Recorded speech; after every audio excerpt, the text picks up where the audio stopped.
Povo Maranata, bom dia, um ótimo domingo, um ótimo final de semana.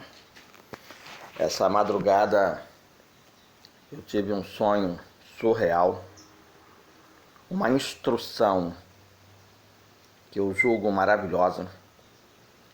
Tenho que fazer um vídeo disso para ficar registrado. Jesus está às portas, bem às portas. Mas sem delongas, vamos falar o que tem que ser falado. No sonho dessa madrugada, Deus me deixou bem claro algo que eu fiquei surpreendido. Os povos, desde a antiguidade até o prezado momento, literalmente, sempre, costumeiramente, se envolveram com Deus, com a pessoa de Jesus Cristo, com a pessoa divina, até mesmo no Velho Testamento, sempre voltado, fitado, focado em um bem-estar terreno. Se negando a compreender a mente de Deus. Se negando a compreender o quanto Deus queria tirar dessa terra devastada, contaminada, poluída, destruída pelo pecado, para o reino do seu amor. Nunca ninguém procurou compreender a dinâmica da instrução de Deus, de que Ele quer tirar dessa terra alguém que se porte como verdadeiro adorador e que anseie no seu coração saber tudo sobre o reino do seu amor, lá no céu, lá na glória, lá na eternidade. O reino de Deus. Tirar do reino das trevas para o reino de Deus. Enquanto estivermos aqui nesse corpo corruptível, contaminado pelo pecado, nessa terra corruptível, contaminada pelo pecado, enquanto estivermos aqui, nunca haverá paz na terra. Nunca haverá, nunca, jamais haverá alguém que possa plenamente satisfazer a Deus conforme Ele gostaria de ser satisfeito, de agradar a Deus conforme Ele gostaria de ser agradável. Muito pelo contrário, quanto mais riqueza você pede, quanto mais bem-estar você pede, quanto mais conquistas desta vida você pede e você consegue, mais você se afasta de Deus. Existe uma contramão naquilo que o homem quer, naquilo que Deus quer. Aquilo que o homem quer, normalmente, desagrada aquilo que Deus quer. Quanto melhor for sua vida aqui nessa terra, pior é a maneira de você agradar o teu Deus aqui nessa terra. Por exemplo, lá na África, conforme Deus me instruiu, lá na África, na Ásia, na Oceania, suas nações padecem. Os cristãos da África sofrem com a corrupção no governo, sofrem com um sol escaldante, com um frio terrível, com a fome, com a escassez, com a perseguição, com as pragas, com a mortandade, com a escravidão. Tu pensa que eles não oram, não? Pedem, clamam, suplicam para que Deus estabeleça um governo nas suas nações, um governo bom, um governo com um corpo de Senado maravilhoso, com deputados extremos. Oram, suplicam, clamam, jejuam para que Deus faça de suas nações nações ricas, prósperas, com indústria, com comércio, com uma moeda forte. Porém, contudo, todavia, mesmo fazendo isso, os crentes de lá sabem que Deus não vai responder. Vai dizer: a minha graça te basta. Então eles se voltam de forma primaz para o reino de Deus, para o reino do seu amor. E ali vivem sonhando com o reino de Deus, com o reino do seu amor. Ruas de ouro, mar de cristal, rio de cristal, lagos de cristal, piscina de cristal, mansões de pedras preciosas, esmeralda, rubi, safira, ouro, prata, diamante, pérola, e assim vai, ônix.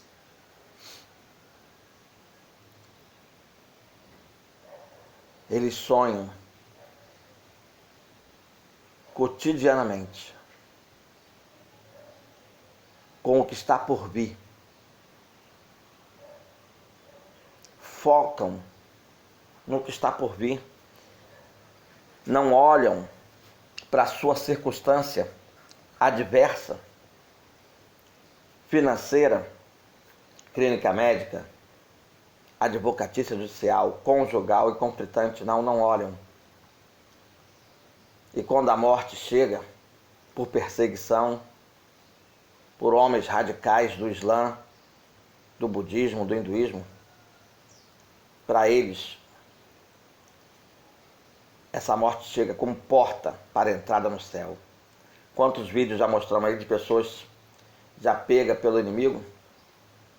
Que nem aquele vídeo que pegaram 30 cristãos, fizeram um buraco e mandaram vir um a um para que eles pudessem cortar o pescoço e jogar na vala. E eles vinham com alegria, porque já sabia que aquela faca no pescoço era a entrada para o reino do seu amor, o reino do amor de Deus, o reino dos céus. Aqui no Brasil, na América, várias pessoas ficam focando, pedindo a Deus, dá um país melhor, usa o Bolsonaro, usa alguém, dá Ciolo, torna o país melhor, com uma moeda forte, com uma segurança forte, com uma paz, com uma prosperidade.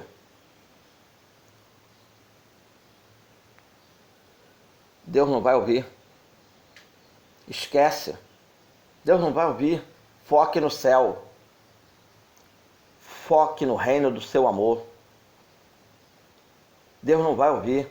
Sabe por causa de quê? Os países ricos não fazem dos seus cristãos homens poderosos. Você hoje vai na Suíça, um país super rico. Quase não tem crente naquele lugar. A igreja abre os domingos com poucas pessoas. São ricos. Você não encontra nesses países ricos, Noruega, Suíça, Canadá, Japão. Enfim, você pode fazer uma lista aí dos países ricos que você conhece. Quanto mais rico é o país, mais pobre é o crente de espiritualidade.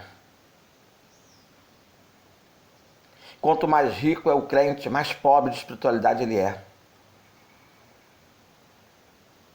Você não vê hoje um mega milionário crente, um rico crente, um milionário crente, cheio do Espírito Santo de Deus, cheio da sabedoria de Deus, cheio do poder de Deus, cheio da unção de Deus, cheio da graça de Deus, cheio de almas ganhas para Deus, almas resgatadas para Deus, almas libertadas para Deus, cheio de obras sociais para Deus.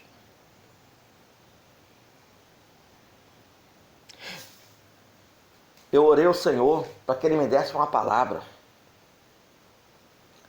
E Ele me deu no Velho Testamento e no Novo Testamento. No Velho Testamento, Ele me deu o diálogo que Deus teve com Jeremias, no capítulo 15. E a partir do versículo 14, Deus ainda foi mais incisivo comigo. No diálogo que Deus tem com Jeremias, tete a tete, de forma íntima, Ele deixa bem claro que ia levar o povo de Israel cativo, porque era um povo que estava próspero financeiramente,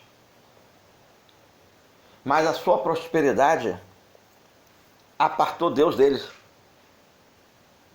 Quanto mais próspero eles eram, mais corrupto, mais frio, mais gélido, mais sem interesse nas coisas de Deus e no reino de Deus eles tinham. Eles focavam em desfrutar da sua prosperidade. Por causa da prosperidade, só pensavam em conquistas, uma casa, duas casas, três casas, fazendas, pomares, sítios, vinhas, plantações de vinhedo, de cevada, de trigo, de cereais, de gado, de jumento, carneiro, gado. Por causa da prosperidade, eles queriam mais e mais, mais e mais, mais e mais, mais e mais, mais e mais.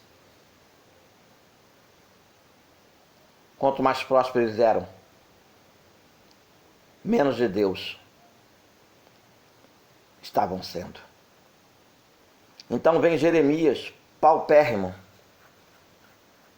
no meio de um povo rico, próspero financeiramente, mas sem Deus. Vem Jeremias paupérrimo e atende um chamado de Deus.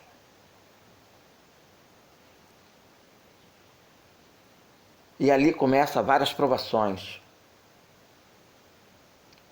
Primeiro no conjugal, Jeremias, não quero que você se case, faça só a minha vontade.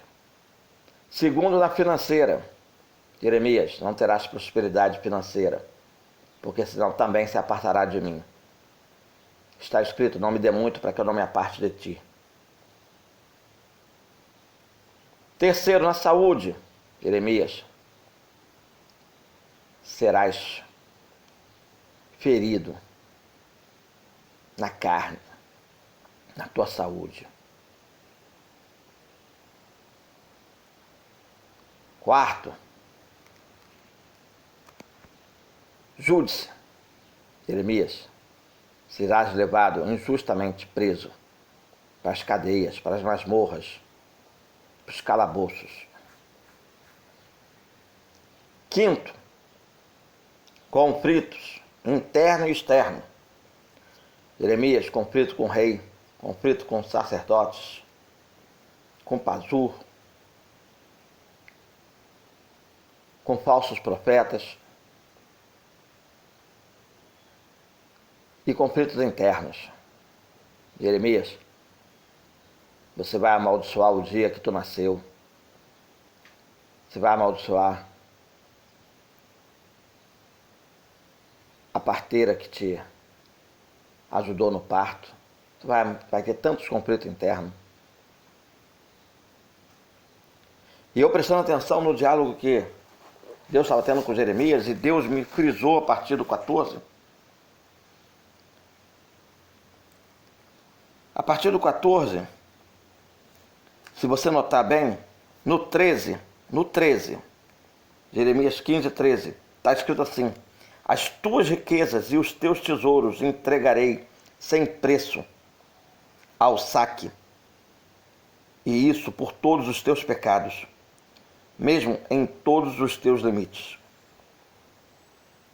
Deus estava dizendo para Jeremias que vai entregar as riquezas do povo de Deus, de Israel, para os babilônios. E aí começa a falar a partir do 14. E farei esse povo passar pela terra dos teus inimigos, inimigos que não conhecem, Babilônia. Porque o fogo se acendeu em minha ira, e sobre vós arderá.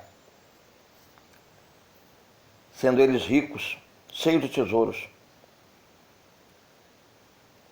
não fizeram com que eles fossem a nação que evangelizaria o mundo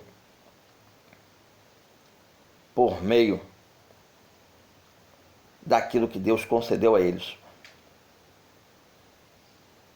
Com a riqueza que eles tinham, eles eram para evangelizar o mundo naquela época. Ir em vários lugares, atrair as nações para suas terras e fazer com que todos se maravilhassem, como foi no tempo do rei Salomão, sendo milionário e cheio da sabedoria de Deus, atraiu nações do mundo inteiro para conhecer a Deus, inclusive a rainha de Sabá. A riqueza era para isso, mas eles não fizeram jus disso, desprezaram isso. Então acendeu a ira de Deus. Então Jeremias, no versículo 15, fala: tu, ó Senhor, o sabes. Só te peço que lembre-te de mim. Visita-me. E vinga-me. Sim, porque por causa deles tive problema na minha área conjugal, não pude me casar. Tive que ficar solitário sozinho. Tive problema financeiro, não tinha aonde me abrigar com conforto, com deleite, comer com conforto, com deleite, beber com conforto, com deleite. Por causa deles, fui afligido na carne, fiquei doente, me flagelaram as costas, me espancaram, me adoeceram. Por causa deles, fui aprisionado, fui preso em calabouço, preso em correntes, preso ao relento, preso com grades. Por causa deles tive conflito com o rei, com os sacerdotes, com os profetas. Por causa deles tive conflito interno contigo, amaldiçoei o dia que nasci, amaldiçoei a parteira, amaldiçoei tudo. Vinga-me dos meus perseguidores. Agora, não me arrebates por tua longanimidade. Não me arrebates aqui, gente, é não se deixar ser levado para a Babilônia. Sabe, ele dizendo, Jeremias, sabe que por amor de ti tenho sofrido por amor de ti, tenho sofrido afronta em todas as áreas da minha vida.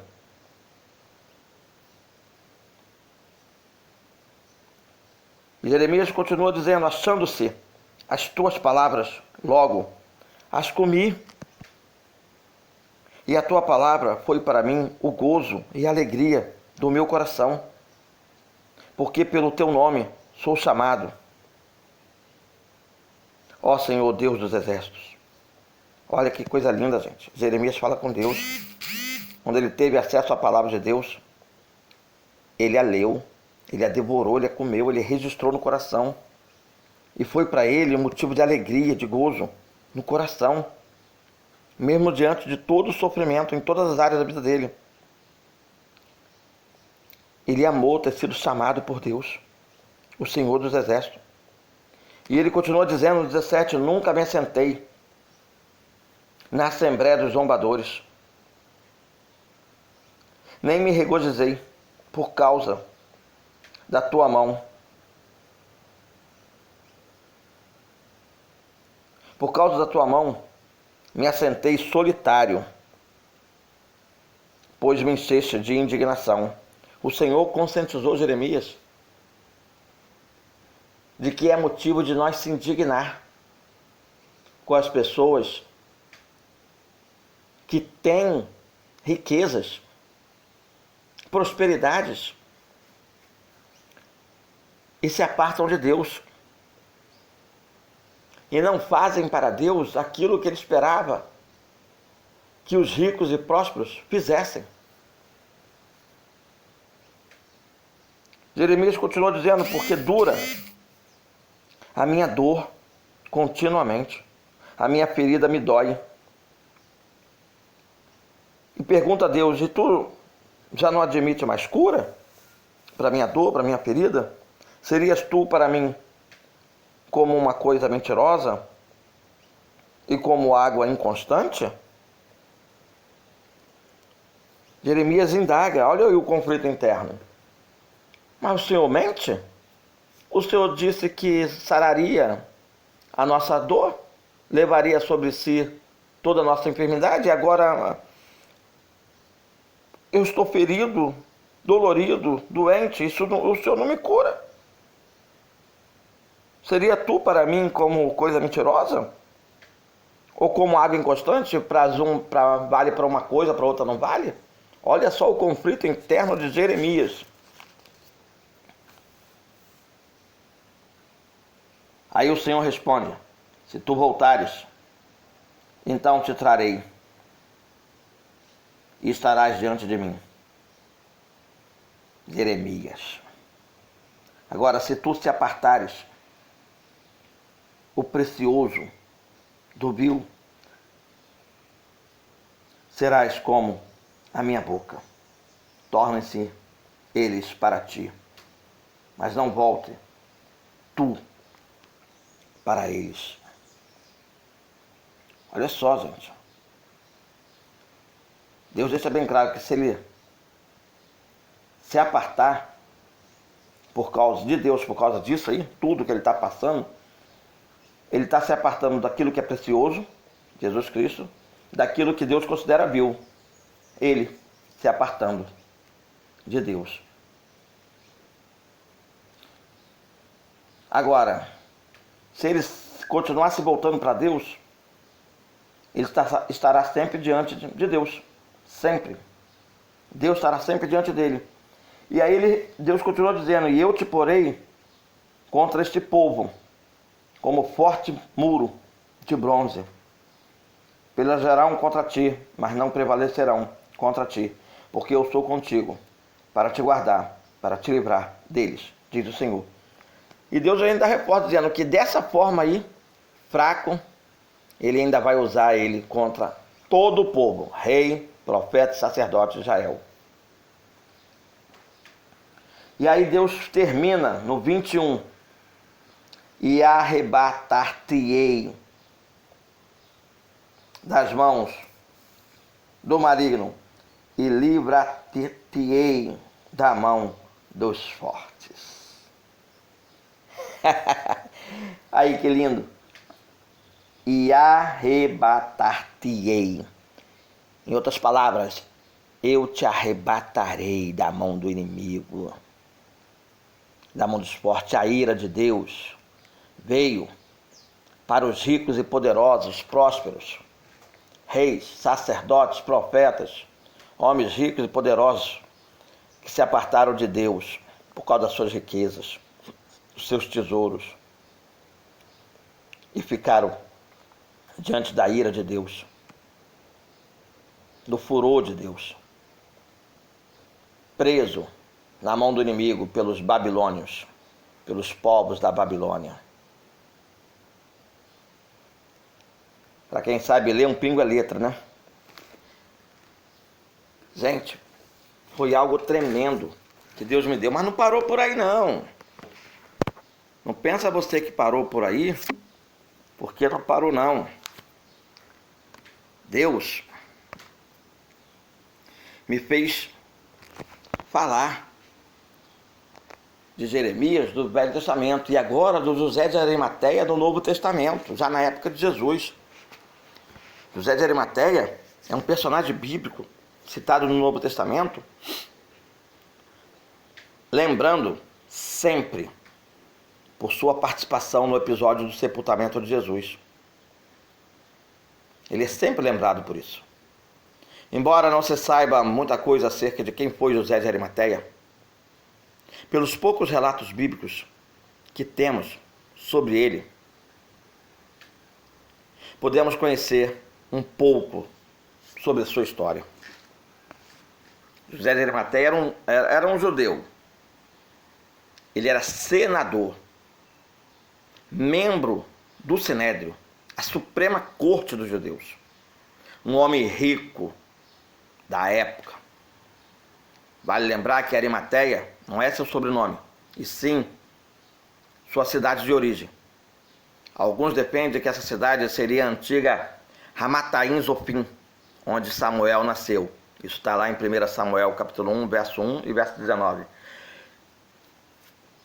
José de Arimateia é mencionado no Novo Testamento nos 4 evangelhos.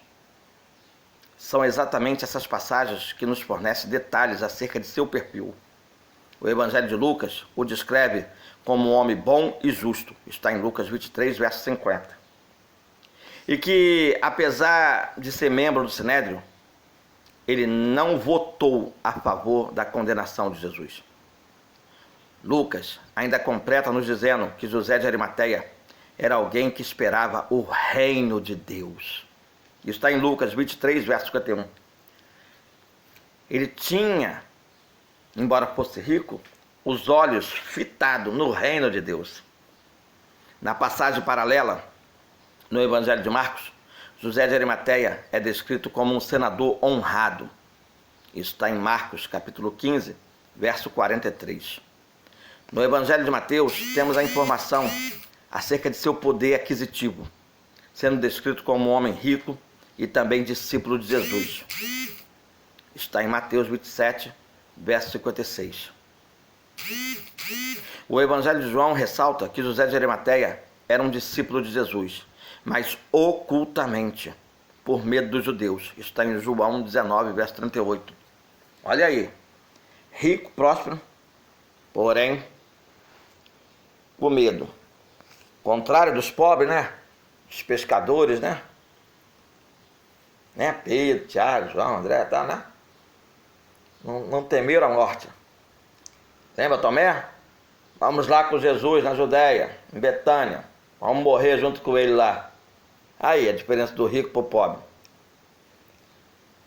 O rico normalmente tem medo de perder a sua zona de conforto, perder a sua vida em função do reino de Deus, porque na terra está na zona de conforto. O pobre não tem nada a perder. Morrer para ele é lucro. Vai direto para o reino do seu amor. E eu quero te dizer que mesmo hoje, ninguém está dentro do reino celestial hoje, nem os mortos não estão. Vai todo mundo entrar junto. Onde estão as mansões, onde está o rio de cristal, o mar de cristal, onde estão as ruas de ouro, as praças, a fauna, a flora. Embora ninguém esteja lá, eu quero dizer que o seio de Abraão, onde está hoje todas as almas, é infinitamente melhor do que essa terra aqui. Se morrer agora e ir para lá para aguardar o corpo de glória para entrar no céu, já é infinitamente melhor. Pode ter certeza disso, que já é. Porém, aí a gente continua, né, a dizer que o medo que José de Arimateia sentia e que o levava a ser um discípulo secreto de Jesus estava relacionado à possibilidade de que, caso descoberto, os outros membros do Sinédrio o expulsaria do conselho e até mesmo da sinagoga, e a sua riqueza ia por água abaixo. Comportamentos semelhantes ao de José de Arimateia podem ser notados em outras passagens bíblicas, como em João 7,13, João 9, 22 e João 20, verso 19. Muitas histórias e lendas são contadas sobre José de Arimateia, em relatos extra-bíblicos. Tais relatos contam que José de Arimateia era um grande comerciante, que possuía uma frota de navios que faziam exportações entre a Palestina e até a Britânia, uma província no centro-sul da atual Grã-Bretanha.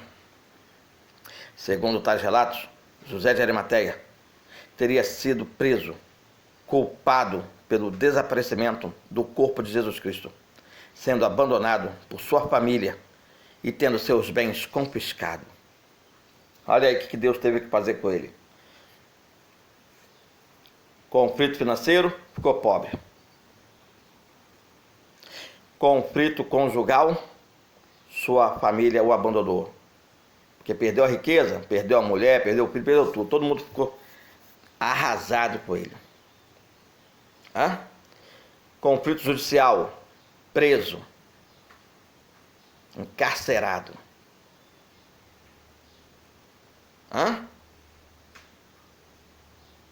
Deus não poderia ter livrado ele? José, pega a tua riqueza toda, confia alguém da tua família aí, e foge com esse dinheiro aí para outro lugar, vai pregar o evangelho. Mas ele não quis. Então Deus teve que trazer 3 provações para ele: financeira, advocatícia judicial, conjugal e conflitante. Não, 4. Após 13 anos de prisão, ele teria sido solto por Tibério Alexandre, governador da Judéia.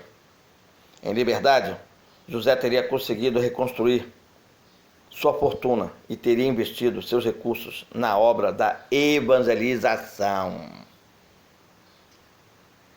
Aí sim, foi necessário passar por essas provações todas para entender que seus recursos, uma vez rico de novo, era para investir na obra da evangelização. Ainda segundo essas lendas, José de Arimateia fundou a primeira congregação cristã na Britânia, ao ser enviado para lá por Felipe de Gália, no ano 63 d.C. Outra lenda, talvez de 1200 d.C., conta como José de Arimateia levou para a Inglaterra o Santo Graal. José de Arimateia é alguém que Deus fez questão de que vocês tomassem conhecimento. Por quê? Era judeu, discípulo de Jesus, um judeu messiânico, cria em Jesus, cria no seu reino, esperava o seu reino, mas a sua riqueza o atrapalhava. Então foi necessário entrar em conflito conjugal, conflito judicial, conflito financeiro, conflito pessoal, para poder então, na sua restauração disso tudo, investir o seu dinheiro, a sua fortuna na obra do Senhor. E dar lucros para Deus com as suas finanças, dar lucro para Deus com almas. Almas salvas, almas libertas, almas resgatadas, almas alimentadas socialmente, com o dinheiro que tinha, alimentava socialmente, matava a fome, matava a sede, matava a nudez do povo de Deus, dos heróis da fé, dos domésticos da fé. A Bíblia nos informa que após a morte de Jesus, José de Arimateia foi a Pilatos para pedir o seu corpo a fim de que pudesse sepultá-lo. O Evangelho de Marcos enfatiza que essa foi uma atitude ousada por parte dele. Talvez essa ousadia esteja relacionada com o fato de que José tinha sido um discípulo oculto de Jesus. E com tal atitude, seus colegas do Sinédrio ficaram sabendo do ocorrido. Após comprovar que Jesus realmente estava morto, Pilatos concedeu a permissão para José de Arimateia, para que o sepultasse. José, juntamente com outras pessoas, se dirigiram ao Calvário para que pudesse retirar o corpo da cruz. Na tarefa de preparação do corpo, José contou com o auxílio de outro membro do Sinédrio, Nicodemos. Nicodemos era outro homem rico, milionário, tinha fazenda de estanho, porém também seguia Jesus secretamente com medo de perder seu dinheiro. Mas com a morte e ressurreição de Jesus, Nicodemos, sabendo que não poderia abrir mão ali do corpo sinédrio por causa da sua riqueza, o que ele fez? Ele arrendou a sua fábrica de estanho, sua fazenda de estanho para os romanos, e pegou sua riqueza e seu arrendamento e foi para a Arábia Saudita. E lá foi pregar o evangelho para os árabes lá, que odiavam os judeus, odiava os judeus, mas foi lá pregar para eles lá. Fez sinal nos céus, fez o sol parar, fez uma série de coisas. E ganhou muitos árabes para Jesus. Bom, os dois, José de Arimateia e Nicodemos, forneceram a especiaria que serviram para a unção do corpo de Jesus Cristo. Enquanto José de Arimateia preparou o linho fino que envolveu o corpo de Jesus e também providenciou o seu próprio túmulo particular, Nicodemos cuidou da segurança. Aqui vale ressaltar que os judeus preparavam seus mortos de maneira diferente dos egípcios. Os judeus enrolavam um linho fino em volta do corpo, como uma bandagem que espalhava pelo próprio corpo, as especiarias, no caso a mistura de mirra e de aloés, enquanto os egípcios embalsamavam seus mortos, removendo o cérebro e as entranhas. Outro ponto que também merece atenção é o sepulcro fornecido por José de Arimateia. Sabemos que esse sepulcro era cavado na rocha e que até então não havia sido usado. Está em Mateus 28, versos 57 até os 60. Um lugar propício para receber um corpo que não sofreria decomposição. Está em Salmos 16, verso 10. Isso é uma profecia que haveria de ser cumprida. E Deus a cumpriu por meio desse homem rico, José de Arimateia, desse servo de Deus. Está lá no céu. A gente vai encontrar ele lá. O fato de ter sido cedido por José de Arimateia não faz lembrar claramente do que fora dito pelo profeta Isaías, de que com o rico esteve em sua morte? Isso é uma profecia, sabia disso? Isaías fala sobre isso. Com o rico esteve em sua morte. Isaías 53, verso 9, tá, gente? Se alguém quiser ver essa profecia lá, Isaías 53, esse rico aqui era o José de Arimateia. E o Nicodemos, também. Após depositar o corpo de Jesus no túmulo, uma pedra muito pesada foi usada para lacrá-lo. A entrada do túmulo era bem baixa, como fica evidente na descrição de Maria, precisando abaixar-se para olhá-lo por dentro. Esse registro está em João, capítulo 20, verso 11. Tá? Então, eu quero deixar bem claro o seguinte, que Deus hoje me visitou, primeiro em sonho, depois para instrução, de forma íntima, e trouxe Jeremias e José de Arimateia como exemplo a ser falado, E eu procurei informações preciosas sobre José de Arimateia para que vocês pudessem entender o que Deus estava querendo dizer para vocês sobre Jeremias e sobre José de Arimateia, sobre a passagem de Jeremias, sobre a passagem de José de Arimateia.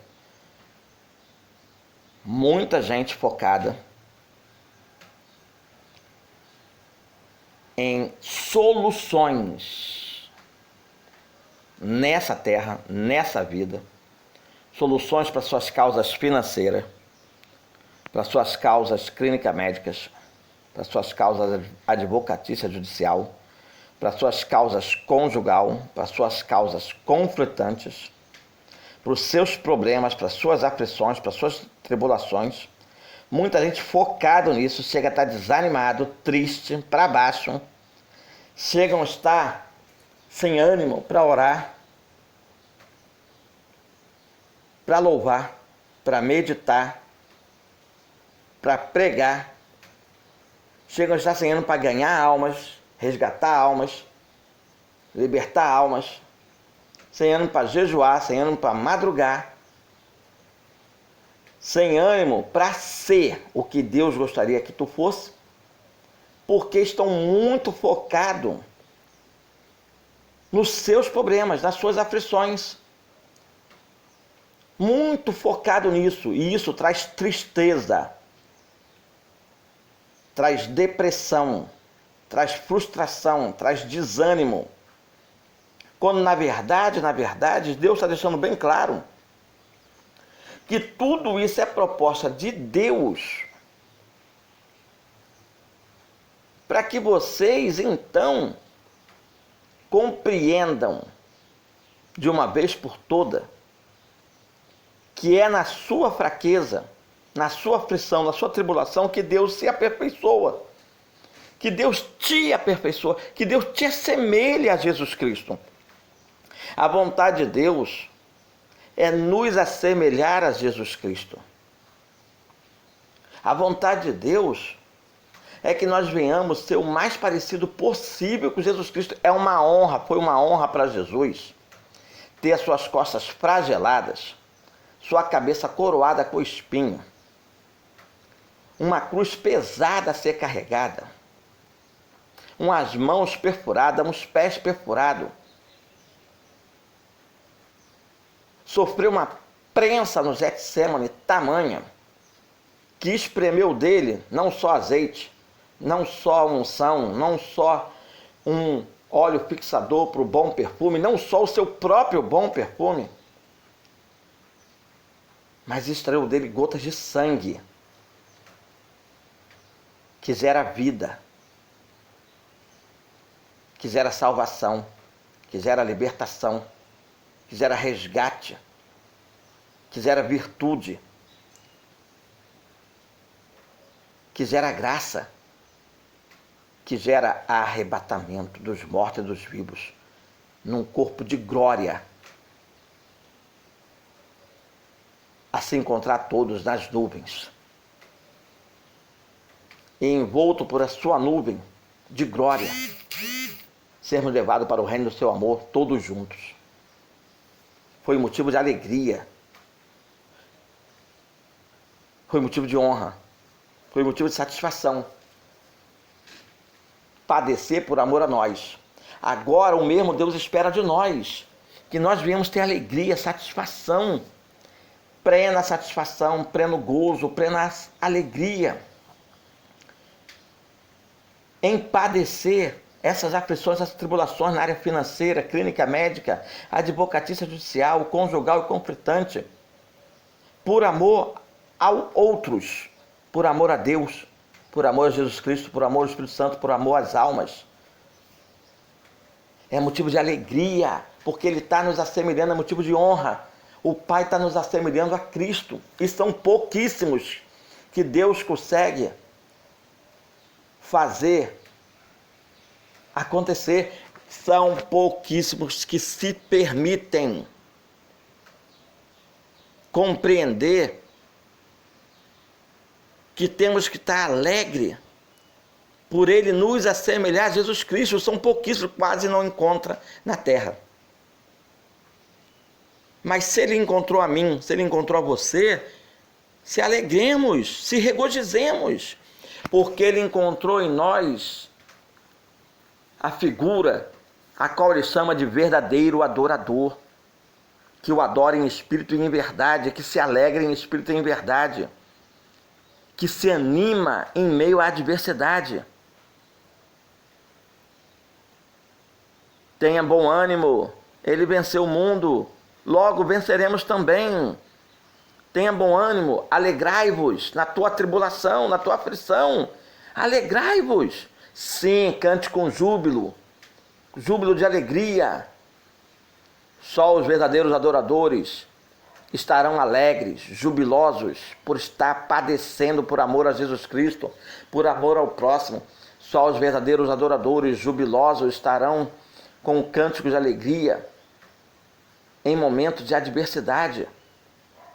Olha o que Jeremias disse: quando encontrei a tua palavra e as devorei, me alegrei, passei a ter gozo por poder padecer financeiramente, padecer clinicamente, padecer judicialmente, padecer conjugalmente, padecer conflitalmente, por amor ao teu nome, por amor ao teu povo.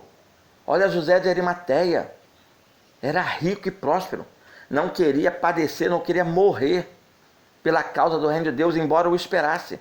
Foi necessário padecer financeiramente, padecer conjugalmente, padecer judicialmente, padecer conflitantemente, para compreender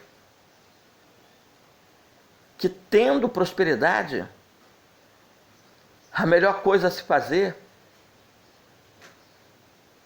é aplicá-la na obra do Senhor, ajudar a obra do Senhor, ajudar a igreja, ajudar os pobres e oprimidos, as órfãs e viúvas, as idosas, quem estava com fome, quem estava com sede, quem estava nu, quem estava preso, quem estava doente, ajudar socialmente com as suas riquezas. Foi necessário José de Arimateia ser provado durante 13 anos. 13 anos. Sem mulher, sem filho, sem família, sem dinheiro, sem liberdade. Conflitado em todas as áreas da sua vida. Finanças, saúde, júdice, cônjuge e conflitos. 13 anos. Aí Deus, que é poderoso, o liberta. E aí o restaura. Bom, agora o que eu quero que você faça com o teu dinheiro? Não invista na sua zona de conforto, não. Não invista na sua zona de deleite, não. Invista no meu reino. Ajunta as ovelhas e os cordeiros no aprisco, alimente-os. Dê pastos verdejantes. Dá de comer a quem tem fome, dá de beber a quem tem sede, dá de vestir a quem está nu. Dá de cuidar dos médicos a quem está doente. Cuida dos órfãos, dos idosos, das viúvas, do pobre, do necessitado, do pedinte, do faminto, do sedento. Cuida da minha igreja, cuida da minha obra. Usa o dinheiro para o reino de Deus, para o reino do meu amor, o reino que você esperava. Gente, Deus me visitou essa madrugada. Me deu algo fantástico. Me deu algo instrutivo, elucidativo, esclarecedor. Não foque na solução dos teus problemas mais do que naquilo que você deve focar. O teu maior foco deve ser cuidar do povo de Deus, dos cordeiros de Deus, das ovelhas de Deus. O teu maior foco não deve estar na solução dos teus problemas. O teu maior foco deve estar na solução dos problemas das ovelhas, dos cordeiros de Deus. O teu maior foco deve estar em como ganhá-los para Jesus, resgatá-los para Jesus, libertá-los para Jesus, discipulá-los para Jesus, ajuntá-los no aprisco de Jesus, arrebatá-los juntamente contigo para Jesus e, por consequência disso tudo, levar teus convidados para Jesus, teus pais, teus filhos, teus irmãos, teus parentes, teus amigos, teus vizinhos, teus irmãos da igreja, teu povo do trabalho, da escola, da faculdade, da rede social, da vizinhança, do teu bairro, contigo. Quem vos fala Ricardo Luiz.